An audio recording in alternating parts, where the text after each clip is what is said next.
Vamos ler do versículo 1 ao versículo 11.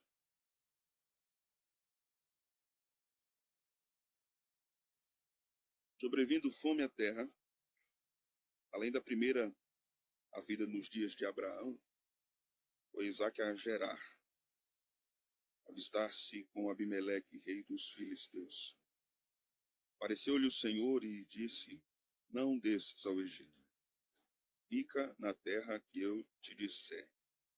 Habita nela, e serei contigo e te abençoarei. Porque a ti e à tua descendência darei todas estas terras, e confirmarei o juramento que fiz a Abraão teu pai. Multiplicarei a tua descendência como as estrelas dos céus, e lhe darei todas estas terras. Na tua descendência serão abençoadas todas as nações da terra. Porque Abraão obedeceu a minha palavra e guardou os meus mandamentos, os meus preceitos, os meus estatutos e as minhas leis. Isaque, pois, ficou em Gerar. Perguntando-lhe os homens daquele lugar a respeito de sua mulher, disse: É minha irmã. Pois temia dizer: É minha mulher, para que, dizia ele consigo, os homens do lugar não me matem por amor de Rebeca, porque era formosa de aparência. Ora, tendo Isaque permanecido ali por muito tempo, Abimeleque, rei dos filisteus, olhando da janela, viu que Isaque acariciava a Rebeca, sua mulher.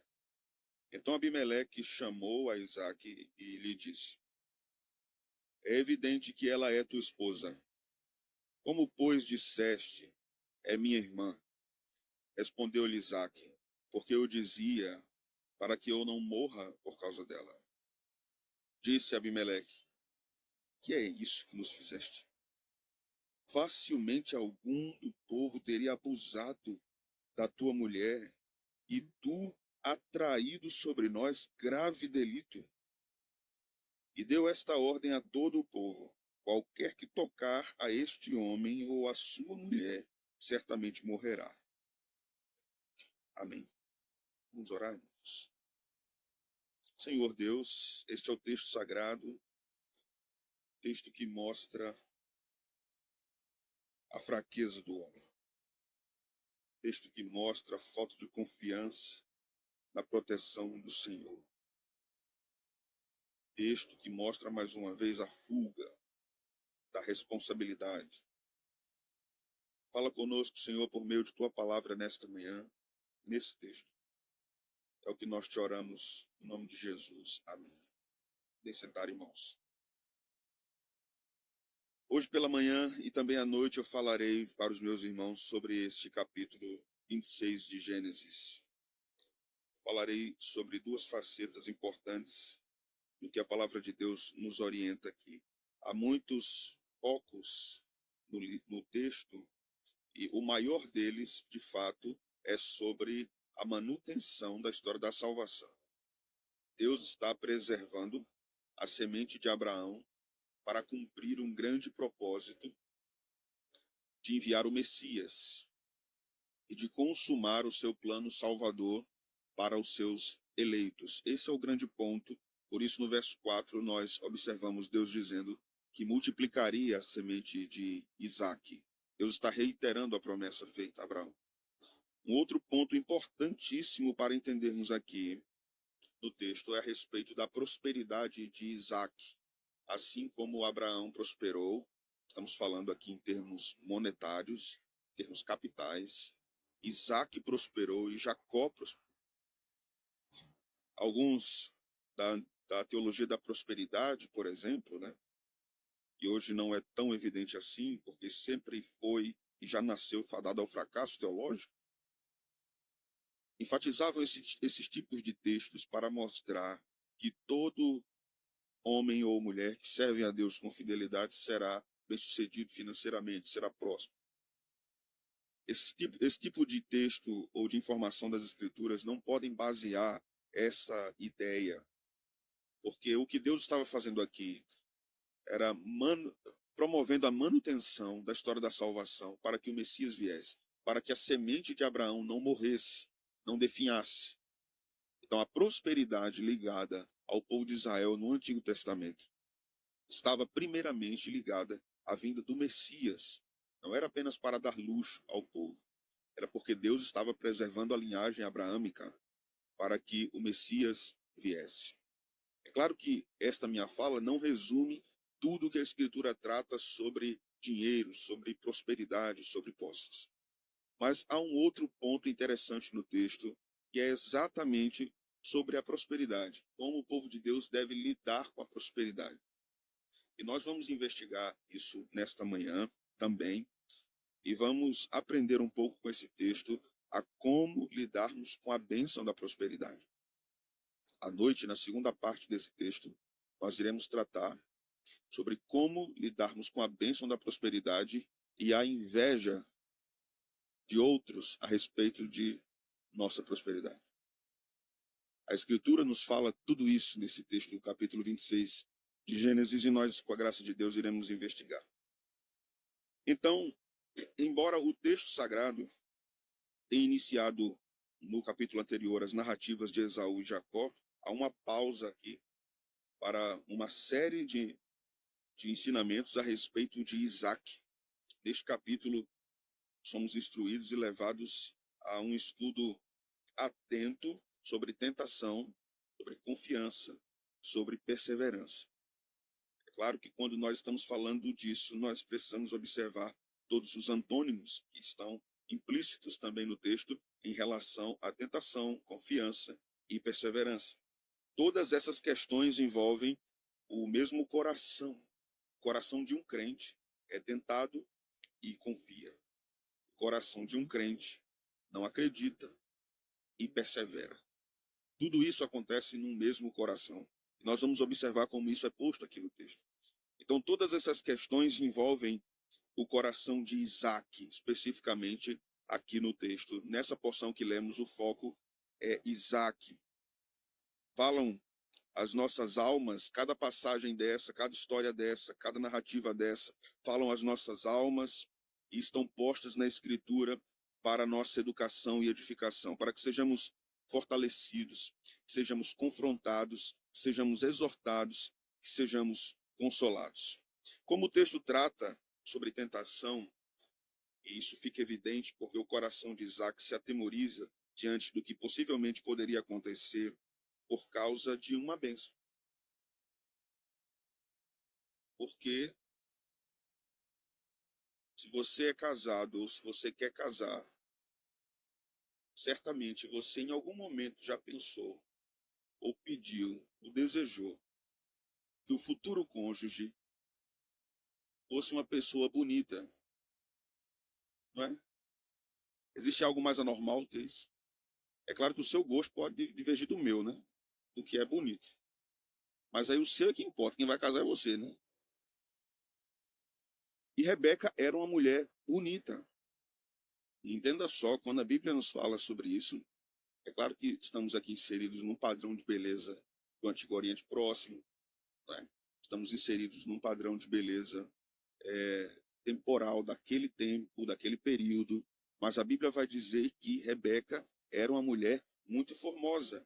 Que bênção era para Isaac ter uma mulher bonita. Mas ele tinha medo da beleza da mulher dele. Veja que coisa interessante. No seu coração ele pensava, meu amigo, essa mulher é bonita. Eu estou na terra dos filisteus. Essa turma vai me matar quando souber que ela é minha esposa. Então é melhor eu dizer que ela é minha irmã. Veja que esse raciocínio parece muito inteligente, mas o pecado é triste, irmãos. O pecado afeta até a forma que a gente pensa. Porque ele não considerava, será que não seria pior o povo descobrir depois que eu menti e me matar? Então ele procurou uma saída e abraçou essa saída e colocou sua mulher na fogueira. Mas vamos lá, vamos observar o texto do verso 1 ao verso 6. Nós temos uma repetição de cenário. Abraão também viveu um período de fome e Abraão foi ao Egito em desobediência a Deus. Lembre-se disso. Deus havia dito que ele ficasse em Canaã, porque ali Deus daria posse da terra, e ele vai para o Egito. E o que acontece no Egito? A mesma coisa. Abraão tem medo de morrer por causa da beleza de Sara. Ele diz, você é minha irmã. Ela era meia-irmã. Lembram da confusão, né? Parental ali. E então o faraó queria Sara, porque ele disse que não era esposa, era irmã. Então o contexto é muito parecido. Moisés está mostrando aqui esses paralelos que são muito interessantes. E o texto continua dizendo, além da primeira fome que havia tido nos dias de Abraão, foi Isaac para Gerar, avistar-se com Abimeleque, rei dos filisteus. E o verso 2 diz algo muito importante. O Senhor apareceu a Isaac e disse, Isaac, não vá para o Egito. Fica na terra que eu te disser. Habita nela e serei contigo e te abençoarei, porque a ti e a tua descendência darei todas as terras e confirmarei o juramento que fiz a Abraão teu pai. Essa é uma promessa messiânica. Essa é uma promessa messiânica. Possivelmente Isaac não tinha dimensão do tamanho do que isso significava, em termos de história da redenção. Mas o verso 4 diz, multiplicarei a tua descendência como as estrelas dos céus, e lhe darei todas estas terras. Na tua descendência serão abençoadas todas as famílias da terra, porque Abraão obedeceu a minha palavra e guardou os meus mandamentos, os meus preceitos, os meus estatutos, as minhas leis. Aí o verso 6 diz o quê? Isaac ficou em Gerar.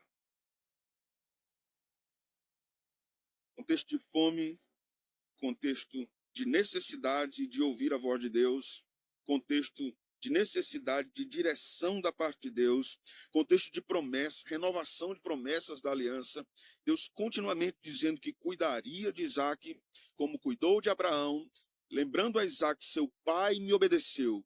Então Deus estava dizendo, obedeça também, seja fiel, siga as minhas orientações. Meus irmãos, nesses 6 versículos, aprendemos algumas coisas importantes sobre provações, sobre tentação, sobre a vontade divina. A primeira coisa é que diante das dificuldades, como Isaac estava em dificuldade aqui nesse período, nós não devemos paralisar, mas nós devemos agir.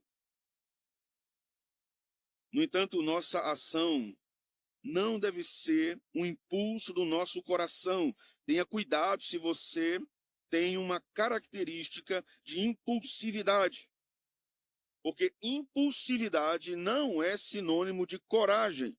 Pode ser sinônimo de imprudência e tolice. Impulsividade pode ser tolice. Ao mesmo tempo, a Escritura nos diz que em tempos difíceis nós não devemos abraçar um estado inerte, engessado, imóvel, mas nós devemos agir. Mas agir como? De acordo com a vontade de Deus. Nossa ação deve estar em conformidade com a vontade de Deus. Devemos aguardar então, irmãos, e desejar que Deus diga, como Deus veio a Abraão, apareceu-lhe o Senhor e disse, não vá para o Egito. Porque lá era mais fácil. Havia mais possibilidades de uma manutenção melhor para a família. Isaac tinha 2 filhos. Tinha todo um aparato para sustentar, todo um contexto difícil para manter. E sabemos que naquele tempo a questão era muito mais difícil do que no nosso tempo. A segunda coisa que devemos entender aqui, a segunda coisa que devemos fazer na provação é obedecermos à direção divina. Deus fala com Isaac no verso 2 e no verso de número 6 o texto diz, Isaac, pois, ficou em Gerar. Ele obedeceu ou não? Sim. Ficou. Até aqui tudo certo. Nos coloquemos no lugar de Isaac. Ok, Senhor. O Senhor falou, eu irei obedecer, não irei titubear, não irei considerar outra possibilidade. Eu vou ficar onde o Senhor disse para que eu ficasse. Terceira coisa. Terceira coisa que devemos aprender é que Deus abençoa nossas vidas quando somos obedientes. Deus tem prazer de nos abençoar na nossa obediência. Mas, pastor, às vezes nós estamos desobedecendo e, surpreendentemente, Deus abençoa. Por que isso acontece? Não é por causa de você. É porque ele tem um plano a cumprir. Certo?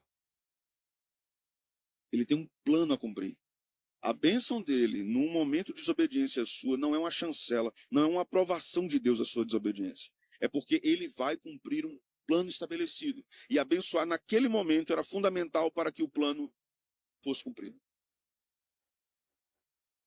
Isso é necessário entendermos, porque quando nós também obedecemos, não é uma compensação por causa da nossa obediência.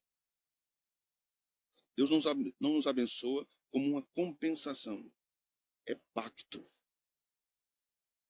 Deus disse que se o seu povo obedece, ele abençoa. É pacto. Está registrado. Está na lei de Moisés, inclusive. Então, meus irmãos, veja o que Deus diz aqui. Verso 3. Habitarei na terra. Habita na terra.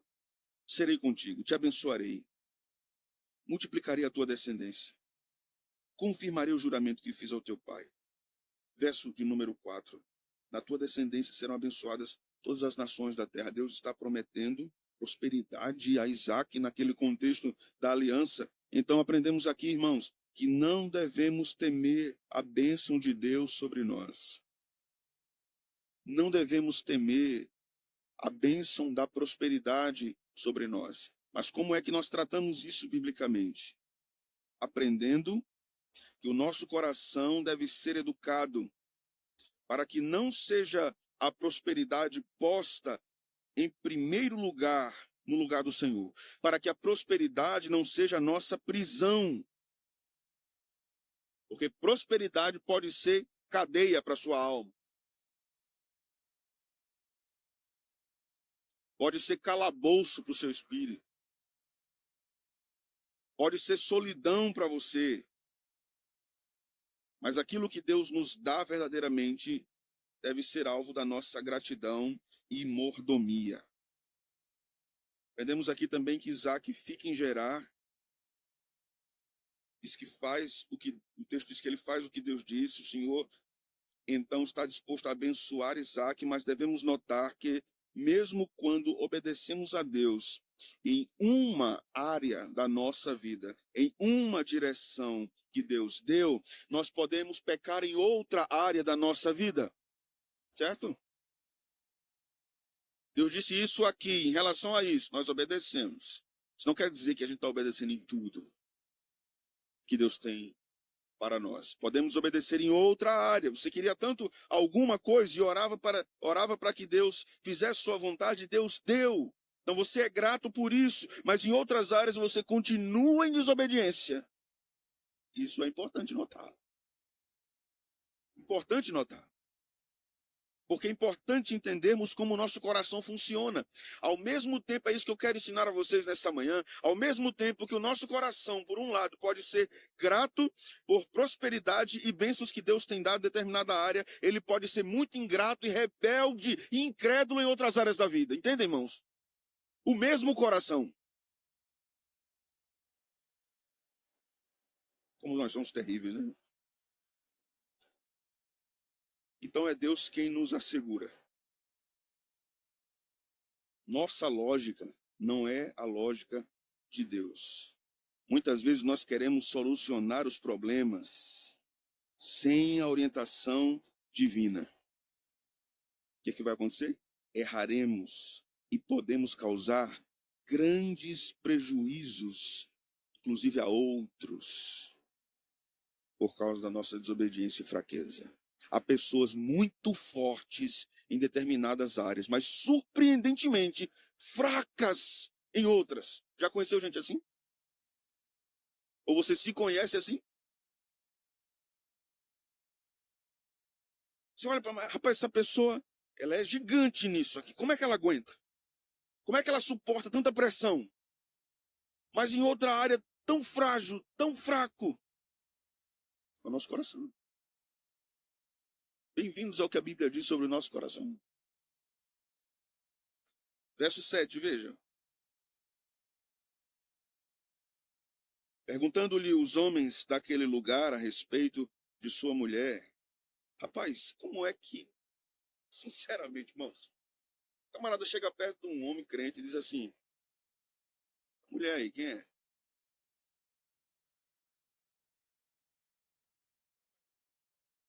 Ele diz assim: é minha irmã. Aí o outro olha para ele e fala: rapaz, nada mal, viu? Bonita. Bonita. Meus parabéns, viu, pela sua irmã. Sua irmã, show. Aí o irmão, é, isso.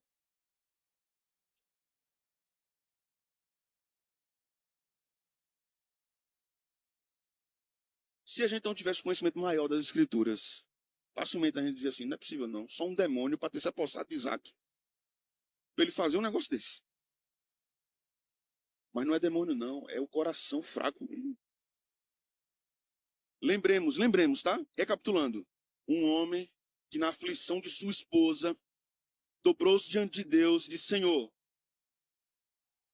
me dê filhos. Abra a madre dela, Senhor. A promessa de Abraão. Lembre-se, Senhor, da promessa de Abraão. E Deus vai e abençoa. Milagre aconteceu. Este homem é aquele que a Bíblia diz que quando ela estava vindo encontrar-se com ele, ele ia meditar nos campos, né? Homem piedoso, que gostava de estar sozinho com o Senhor. Coisa linda, irmãos. Mas aqui veja o outro lado do homem piedoso. Fraco, incrédulo, sem confiança, a ponto de enviar sua mulher para o adultério ou abuso sexual.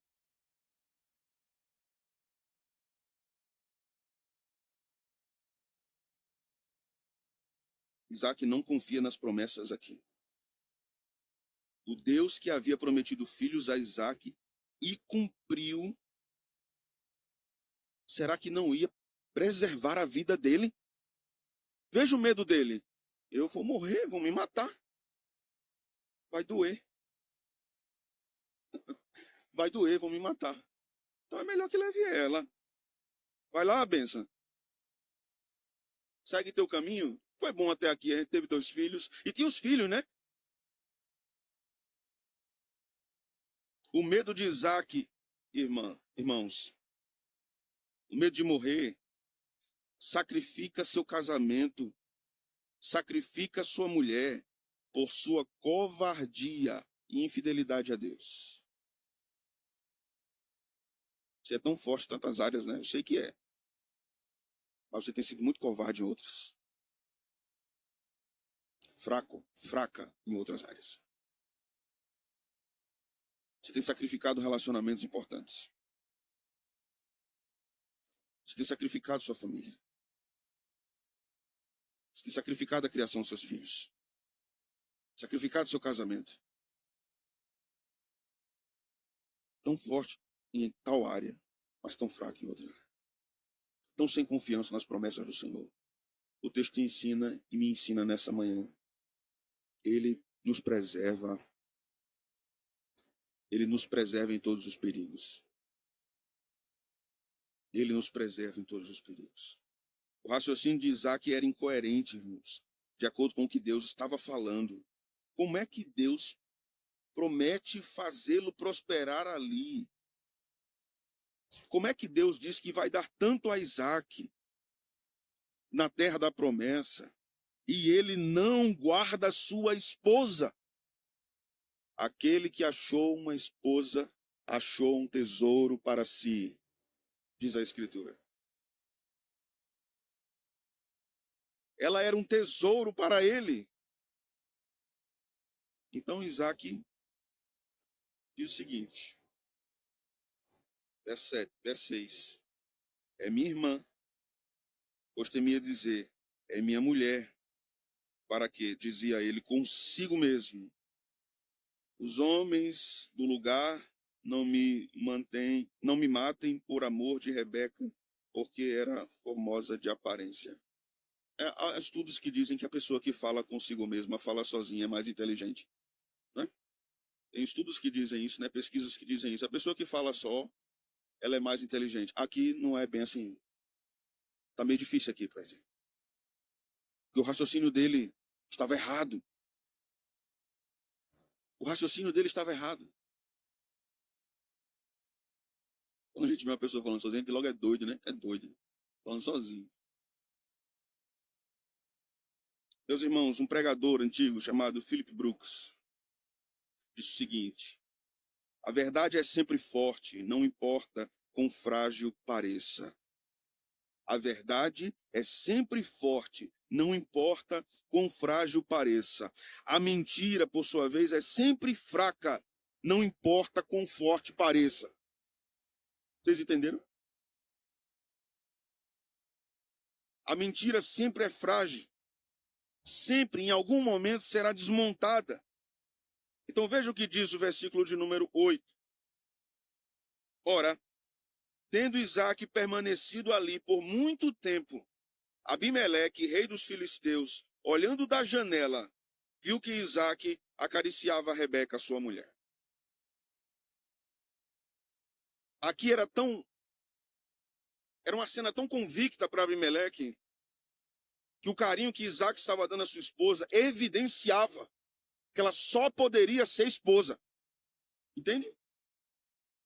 Não poderia ser irmã. A forma que ele estava acariciando sua esposa não se faria com uma irmã.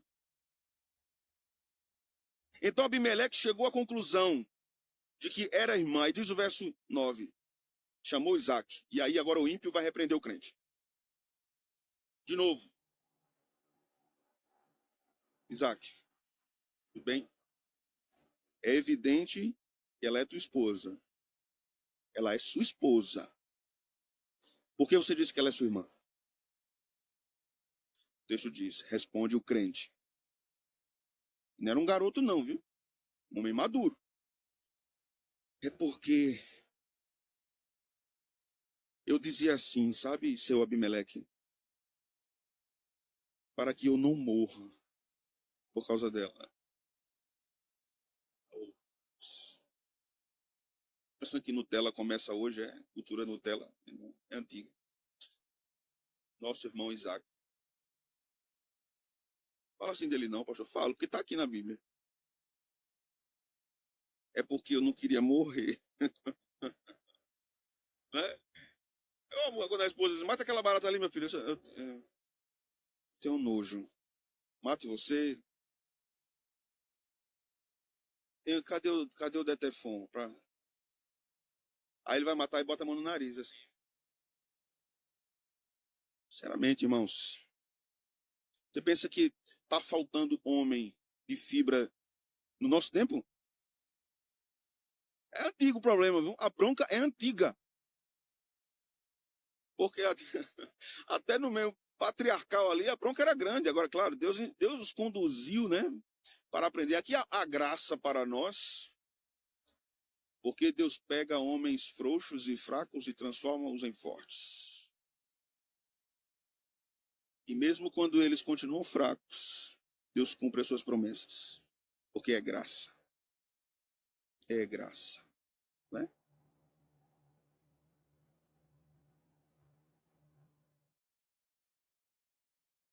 A mentira de Isaac poderia ter causado alguns problemas. Vamos lá, vamos listar. De acordo com o texto. Adultério. Entrega sua esposa ao adultério. Segundo problema. Ela poderia ser abusada sexualmente. Terceiro problema. Sua família seria destruída. E o seu casamento também. E o plano familiar de Deus para Isaac era redentivo. Lembrem disso. Era redentivo. Isaac estava indo contra a orientação do Senhor. E isso envolvia a promessa do Messias. Isso aqui é muito importante. Muito importante. Porque quando isso aparece aqui, ao mesmo tempo o texto está dizendo assim, nada pode impedir Deus de concretizar os seus planos. Nem a fraqueza dos homens. Nem a fraqueza dos homens. Quarto lugar. O erro de Isaac poderia implicar na destruição do rei. e na destruição de Gerar, porque Deus poderia visitar com muita ira aquela terra. Veja o que o texto diz no verso 10. Disse Abimeleque: que é isso que nos fizeste? O que é que você fez? Facilmente algum do povo teria abusado de tua mulher, e tu a traído sobre nós. Grave delito. Veja a clareza de pensamento de Abimeleque. Lógica. O ímpio pensando melhor que o crente. O ímpio com mais clareza do que o crente. Rapaz, como é que você não considerou a possibilidade de na nossa terra, aqui, terra de filisteus, eram homens de guerra, irmãos. Brutais. Brutais. Lembre-se da tradição bíblica, Golias, todas as batalhas com os filisteus. Eles eram homens brutais.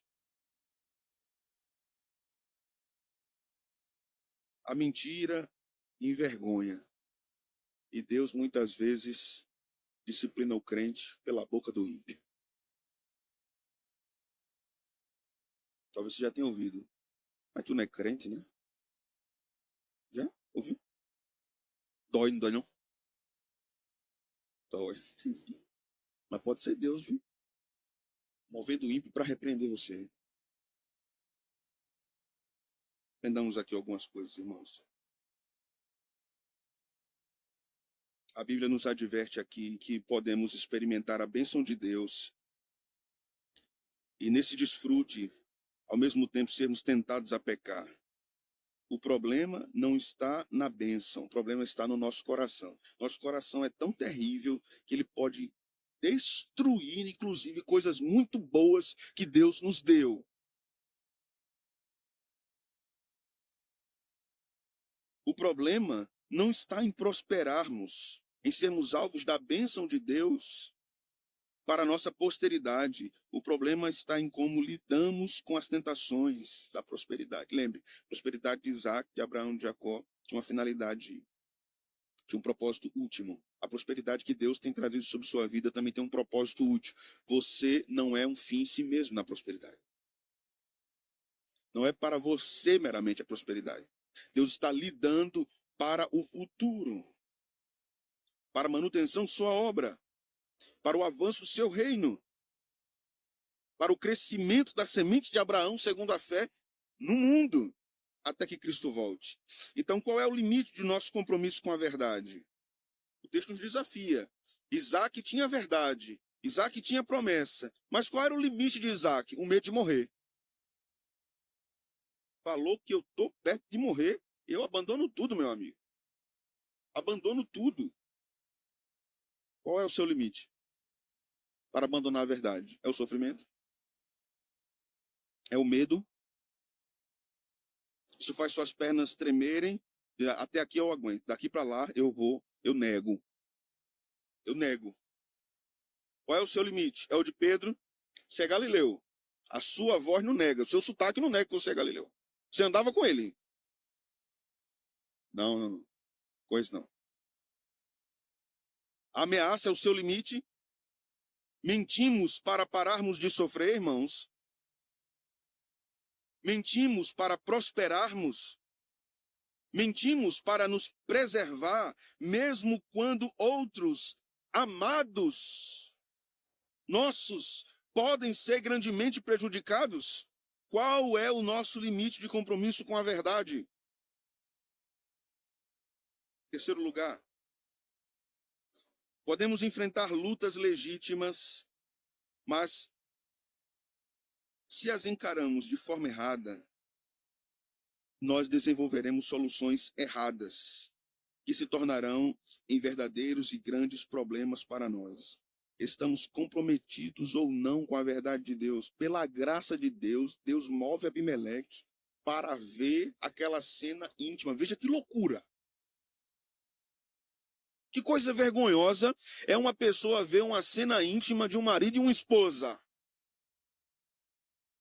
Mas Deus moveu o ímpio. Deus impulsionou o ímpio para mostrar a Isaac o seu erro. Porque Deus é o Deus de toda a verdade. E Deus é o Deus que sustenta o seu povo. E ele pactuou-se com o seu povo, diz: eu sustento vocês. Ainda que a minha repreensão seja severa para que vocês voltem para os meus caminhos, eu sustento vocês. O Deus que nos colocou em aliança, então, meus irmãos, ele mesmo é o Deus que sustenta as nossas vidas. É o Deus que sustenta as nossas casas, é o Deus que sustenta o nosso trabalho, é o Deus que nos sustenta nos grandes desafios que viermos a enfrentar, é o Deus que nos sustenta nos negócios, nos estudos, é o Deus que sustenta a nossa família. Então, meus irmãos, não vivamos na mentira. Não vivamos a mentira. Não vistamos o manto do engano. Não dirás falso testemunho, diz a Escritura. A perseverança dos crentes deve se manifestar de duas formas: perseverando na vontade de Deus, diante das tentações, e perseverando na vontade de Deus, nas provações. O que é que isso quer dizer? Tudo que envolve tentação é movido por nosso coração pecaminoso, movido pelo mundo e movido pelo diabo, em relação a conflitos que venhamos a enfrentar e tivermos que resistir. Tudo que for provação vem do próprio Deus para nos santificar. Deus pode nos colocar em situações complicadas para nos santificar. Por isso nós devemos perseverar tanto na tentação como na provação, porque nas provações aprendemos que Deus se manterá fiel para nos manter. Nas tentações, nós devemos buscar ao Senhor para que Ele nos dê força, para não cairmos como Adão, não cairmos como Abraão, não cairmos como Isaque, não cairmos como Jacó. E aqui, irmãos, para concluir, todos esses homens, e Deus fez a promessa da semente messiânica, pecaram. O cumprimento da promessa da multiplicação da semente abraâmica não dá nenhum crédito a Abraão, a Isaque e a Jacó. Nenhum. Todos eles falharam em guardar a aliança. Todos falharam em guardar a aliança.